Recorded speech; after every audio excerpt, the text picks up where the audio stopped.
શ્રી સ્વામિનારાયણ ભગવાનની જય, અક્ષર પુરુષોત્તમ મહારાજની જય, પ્રમુખ સ્વામી મહારાજની જય, મહંત સ્વામી મહારાજની જય, પ્રમુખ સ્વામી મહારાજ શતાબ્દી મહોત્સવની જય. આપણે જાણીએ છીએ કે મનુષ્ય જીવન એ 70-80 વર્ષનો ખેલ છે.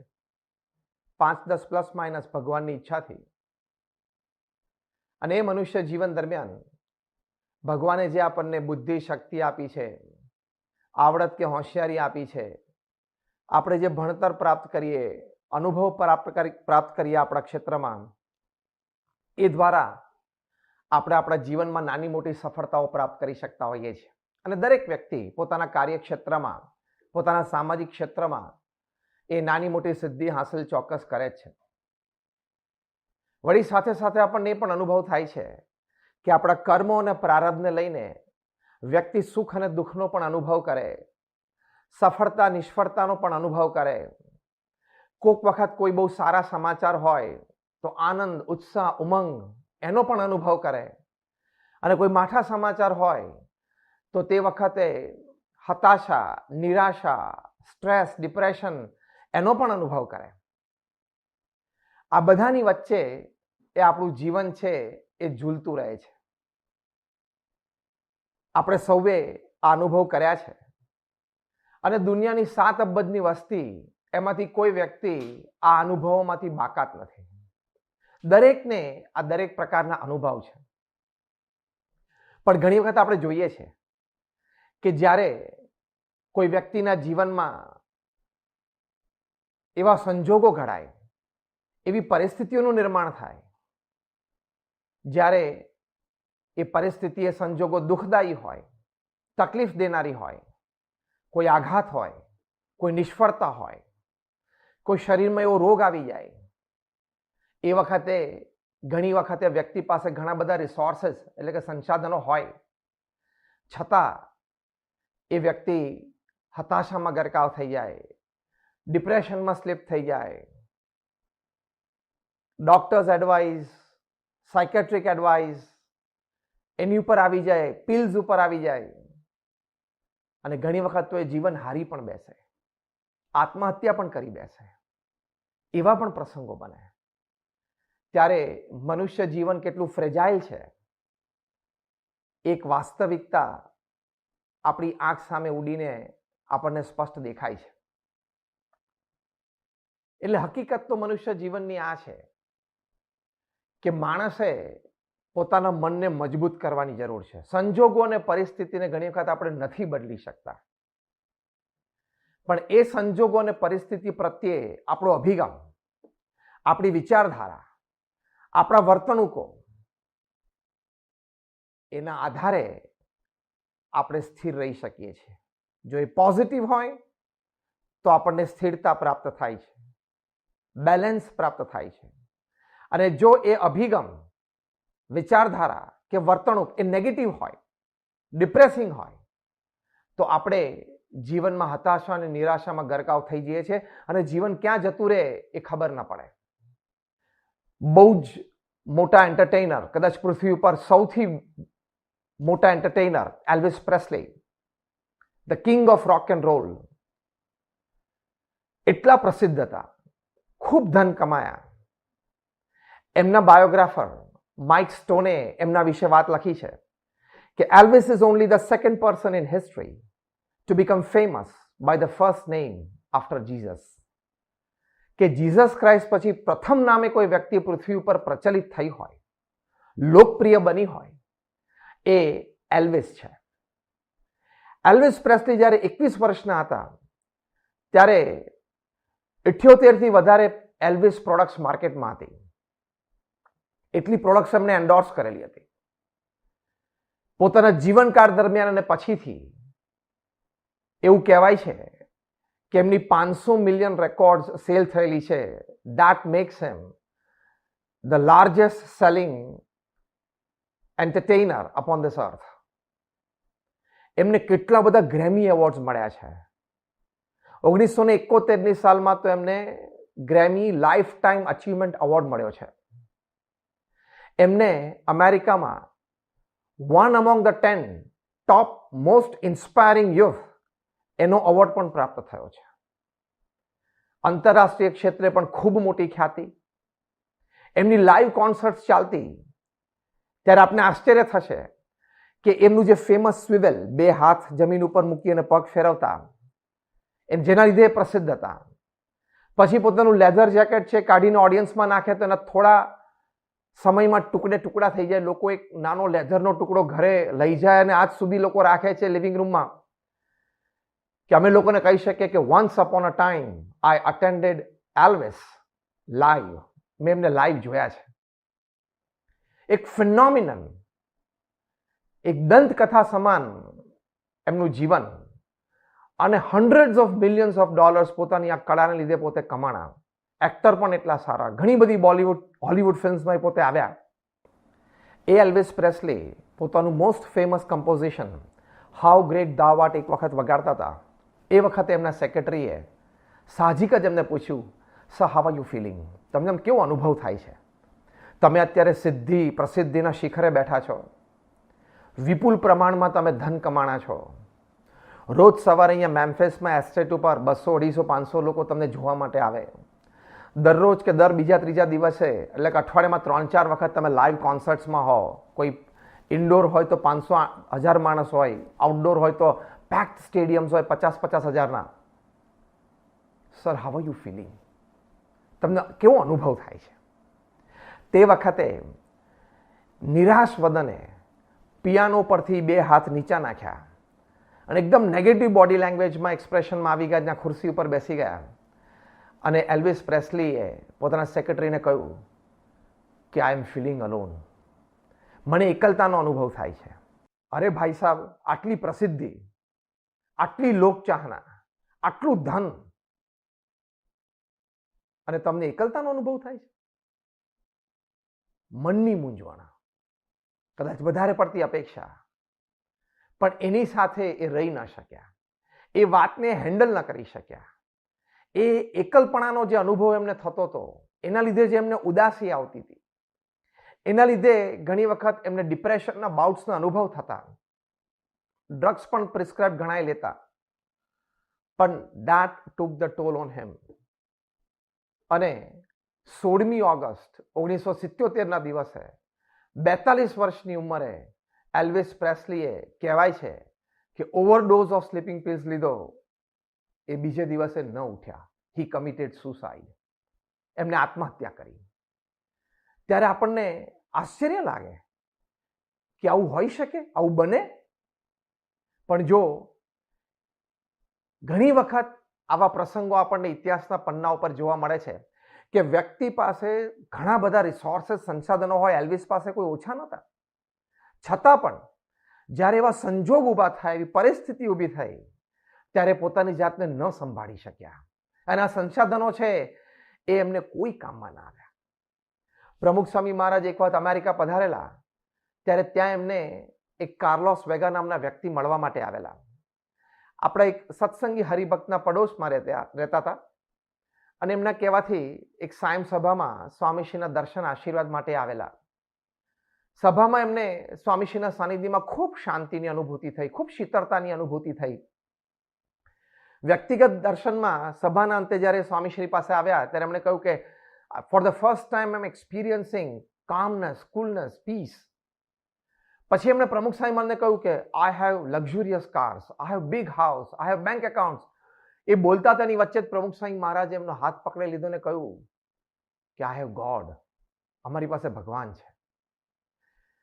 પણ આ વ્યક્તિ પ્રમુખ સ્વામી મહારાજ પાસે આ બધું લિસ્ટ ગણાવતી હતી. એની પાછળનો હેતુ એ હતો કે મારી પાસે આ બધું જ છે, મારી પાસે આટલું બધું ધન છે, વૈભવ છે, આંતરરાષ્ટ્રીય કક્ષાએ મોટો બિઝનેસ છે, છતાં મને મજા નથી આવતી, છતાં જીવનમાં આનંદ નથી આવતો. એ વાત એમણે વ્યક્ત કરી હતી. તો જો આ હકીકત છે જે આપણને ઘણા બધા પ્રસંગે જોવા માટે મળે છે કે વ્યક્તિ પાસે કદાચ લૌકિક ઘણી બધી વસ્તુઓ હોય, લૌકિક ઘણી બધી વાત એમણે જીવનમાં પોતે સંપાદન કરી હોય, પણ મનની વાત આવે, સંજોગો પરિસ્થિતિ એવી ઘડાય જીવનમાં, ત્યારે પોતાની જાતને સારી રીતે સંભાળીને એક આનંદમય જીવન જીવવું એ દુષ્કર બની જતું હોય છે. અર્નેસ્ટ હેમિંગવે કેવડા મોટા લેખક, કેવા મોટા ગજાના નોવેલિસ્ટ, વધારે પડતું એ વાયલન્સ અને ડેથ ઉપર લખતા પણ વિશ્વ પ્રસિદ્ધ થયેલા. એમના જે બધા પુસ્તક છે એ આજે પણ એટલા જ લોકપ્રિય છે. The old man and the sea એમનું પુસ્તક વિશ્વ પ્રસિદ્ધ. એક બીજું પુસ્તક અ ફેરવેલ ટુ આર્મ્સ વિશ્વ પ્રસિદ્ધ. એક ત્રીજું પુસ્તક for whom the bells ring એ પણ વિશ્વ પ્રસિદ્ધ. બીજું એક એમનું એક પુસ્તક to have and have not એ પણ વિશ્વ પ્રસિદ્ધ. આવા તો ઘણા બધા એમને વિશ્વ પ્રસિદ્ધ પુસ્તકો લખ્યા.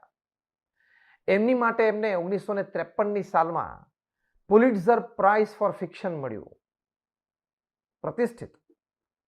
બીજા જ વર્ષે 1954ની સાલમાં અર્નેસ્ટ હેમિંગવેને નોબેલ પ્રાઇઝ ફોર લિટરેચર મળ્યું. ખૂબ ખ્યાતિને પામ્યા.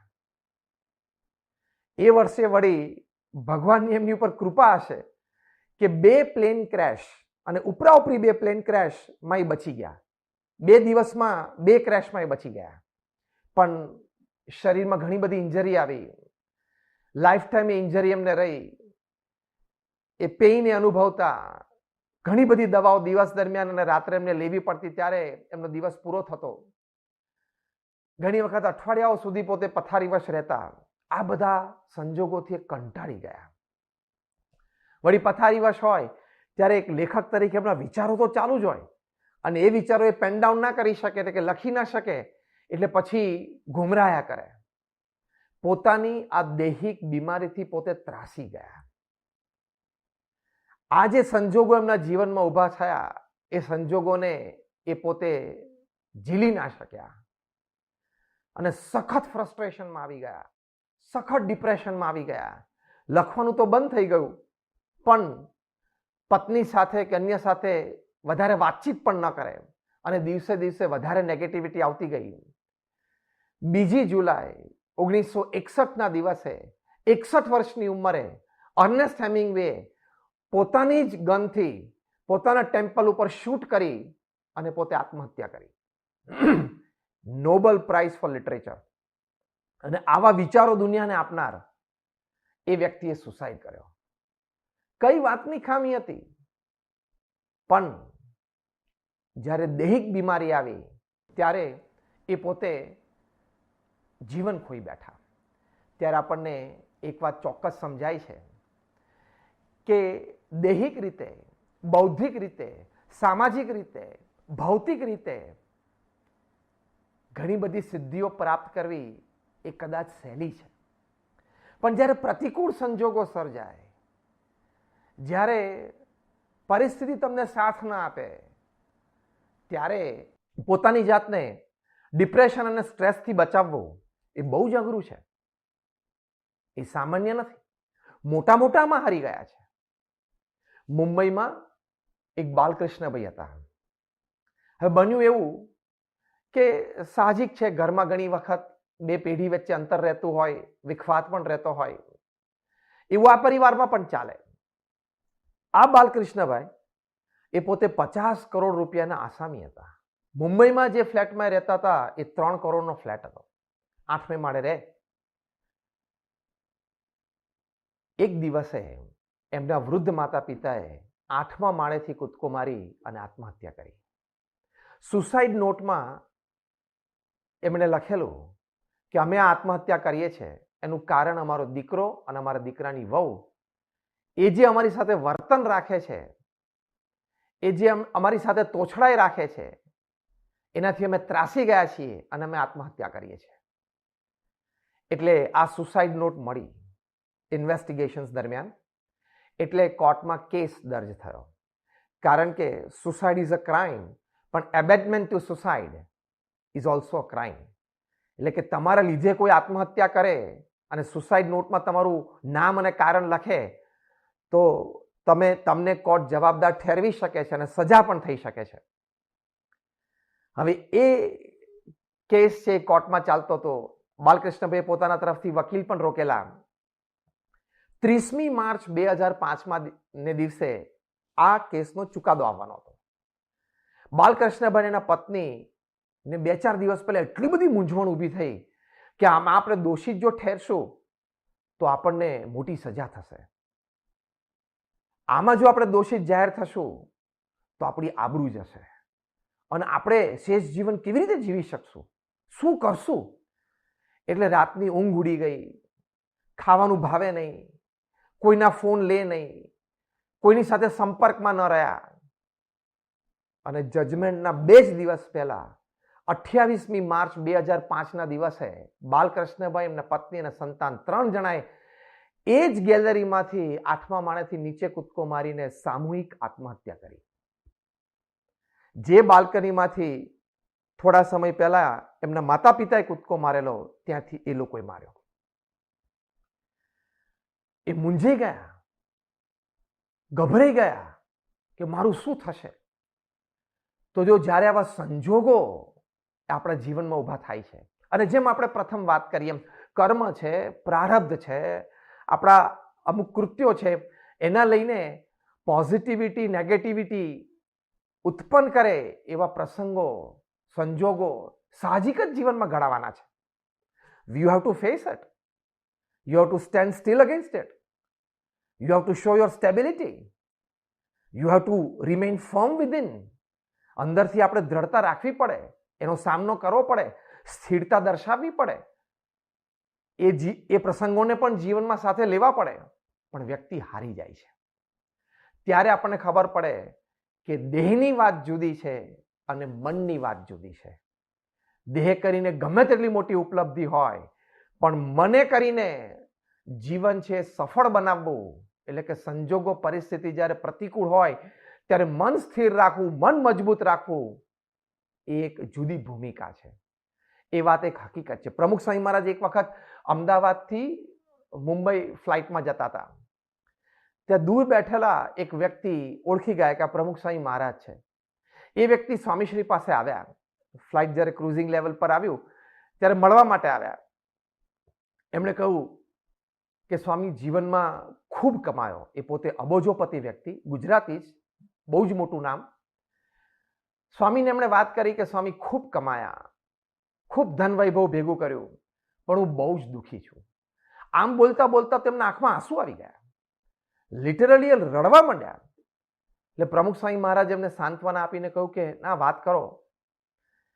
એમણે કહ્યું કે સ્વામી ખૂબ દુઃખી છું, મારો મોટો દીકરો છે એ દારૂડિયો થઈ ગયો છે, જુગાર રમે છે અને ઘણા પ્રકારના વિલાસમાં પડી ગયો છે, બધું ધન વેડફી નાખે છે, સાવ આમ બધું સફાચાટ થઈ જતું હોય ને એવું દેખાય છે, ભવિષ્ય જ નથી રહ્યું.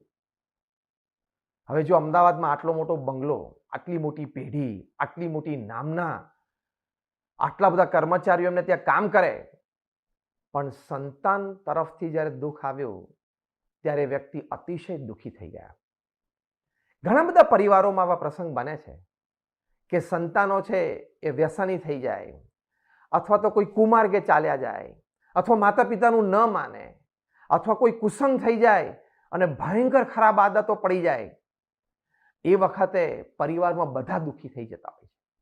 પરિવારમાં સંસાધનો હોય, સારું ઘર બંગલો હોય, ગાડી હોય, ક્વાઇટ હાઈ એન્ડ લાઈફ જીવતા હોય, લક્ઝરી પણ હોય, પણ આવા સંજોગો અને પરિસ્થિતિ જ્યારે ઘડાય ત્યારે વ્યક્તિ અતિશય દુઃખી થઈ જાય છે. આ વ્યક્તિએ પ્રમુખ સ્વામી મહારાજ પાસે પોતાનું આ બધું દુઃખ વ્યક્ત કર્યું, થોડા 2-4 પ્રસંગો પણ કયા અને પછી સ્વામીને કહ્યું, બાપા મને આશીર્વાદ આપો કે આ બધું સુમેળે સારું થઈ જાય. પ્રમુખ સ્વામી મહારાજ એમને આશીર્વાદ પણ આપ્યા. પણ જો આવી રીતે એ વ્યક્તિ દુઃખી થઈ જતી હોય છે.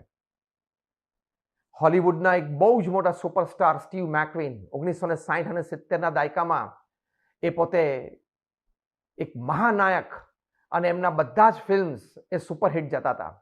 હી ડિસ્પાઇઝ ગોડ, એટલે કે ભગવાન જેવી કોઈ વસ્તુ જ નથી. કારણ કે પોતાના રૂપ ઉપર, પોતાના શરીર ઉપર એટલું બધું એમને અભિમાન હતું, પોતાની કલા ઉપર એટલો બધો એને ગર્વ હતો અને એટલી બધી લોકચાહના, લોક પ્રસિદ્ધિ, અને તે વખતે મિલિયન્સ ઓફ ડોલર્સ કમાણા. એક વખત એમને સખત ઉધરસ થઈ, અને લોહીની ઉલટી થઈ. તાત્કાલિક હોસ્પિટલમાં લઈ જવામાં આવ્યા. બધી જ પ્રકારના રિપોર્ટ્સ કર્યા ત્યારે એમને કહેવામાં આવ્યું કે you are in the 4th stage of cancer. તમને ગળામાં અને પેટમાં કેન્સરની ગાંઠો છે. આ સમાચાર સાંભળ્યા ને એમણે ચીસ પાડી, કારણ કે એમને ખબર હતી કે મારું જીવન બહુ ટૂંકું થઈ ગયું છે. એ નાના બાળકની જેમ ધ્રુસકે ને ધ્રુસકે હોસ્પિટલમાં રડવા માંડ્યા. બધા એમને છાના રાખે પણ એ રહી ન શક્યા. પોતાના હાથ એ દિવાલ સાથે પછાડે, પોતાનું માથું છે એ દિવાલ સાથે પછાડવા માંડ્યા, આમ ગાંડા જેવા થઈ ગયા. માંડ માંડ એમને પકડીને પાછા ખાટલામાં સુવાડ્યા, કારણ કે એમને હવે મોત દેખાવા માંડ્યું. પછી તેમની ટ્રીટમેન્ટ પણ થઈ. મેક્સિકોમાં જઈને પણ એમની ટ્રીટમેન્ટ થઈ, ત્યાં સર્જરી પણ થઈ. પણ ત્યાં 1980ની સાલમાં 50 વર્ષની ઉંમરે એ મૃત્યુ પામ્યા. પણ એ મૃત્યુ પામ્યા તે પહેલા, એટલે કે કેન્સરની જાણ થઈ અને મૃત્યુ વચ્ચેના સમયમાં એ સખત ડિપ્રેશનમાં રહ્યા. એમનું શરીરનું વજન ઘણું બધું ઉતરી ગયું. કોઈ કહે જ નહીં કે સ્ટીવ મેકવીન છે. આટલા મોટા સુપરસ્ટાર, આવા મોટા મોટા વ્યક્તિઓ સાથે સંબંધ. એમના આ હોસ્પિટલાઇઝેશન દરમિયાન પ્રતિષ્ઠિત સારા મોટા માણસોના મેસેજીસ આવે એ લેવાનો ઇનકાર કરે, પત્રો આવે એ વાંચવાનો ઇનકાર કરે કે મને જીવનમાં કોઈ રસ જ નથી રહ્યો, આઈ એમ ડાઈંગ. ડિપ્રેશનમાં. અને રાત્રે ઉઠીને પથારીમાં બેસીને જોર જોરથી રડે, હાથ પછાડે પથારીમાં. પોતાની જાતને ન સંભાળી શક્યા. કેન્સર ડિટેક્ટ થયું એના આગલા દિવસે એ કંઈક જુદા હતા. કેન્સર ડિટેક્ટ થયું પછી એ સાવ નિરાશામાં ધકેલાઈ ગયા, એ જુદા થઈ ગયા. તો જો જ્યારે આવી પરિસ્થિતિ સર્જાય ત્યારે એ શોક, એ સેટબેક, એ ફેલિયર એ જીવનમાં સ્વીકારવો, ખમી જવો, ધીરજ રાખવી એ સામાન્ય વ્યક્તિનું કામ નથી. અને ઘણા બધા વ્યક્તિઓ આમાં હારી જાય છે. પણ આ રાખવું અત્યંત જરૂરી છે, કારણ કે આમાંથી આપણે બધા જ કોઈને કોઈ રીતે ઓછા વત્તા અંશે નાના મોટા પ્રસંગે આપણે બધા જ પસાર થતા હોઈએ છીએ. પાંડુરંગ શિવાનંદ સાને, એટલે કે સાને ગુરુજી, જેનું નામ આપણે સૌ જાણીએ છીએ, દેશ પ્રસિદ્ધ વ્યક્તિ છે. નાનપણમાં દારૂણ ગરીબીમાં ઉછરેલા, પણ એમના માતા એમને ખૂબ સારા સંસ્કાર આપેલા, એક આદર્શ વ્યક્તિ બનવાના સંસ્કાર આપેલા. માતાના એ સંસ્કાર, એ શીખથી એ પોતે એક ખૂબ સારા સજ્જન વ્યક્તિ બન્યા. પોતે સંસ્કૃત અને મરાઠીમાં ગ્રેજ્યુએશન કર્યું, ફિલોસોફીમાં પોતે માસ્ટર્સ કર્યું.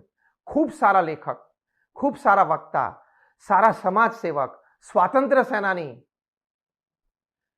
અને કદાચ તમને આશ્ચર્ય થશે કે એમને બિરુદ મળ્યું છે the national teacher of India, ભારતના રાષ્ટ્રીય શિક્ષક.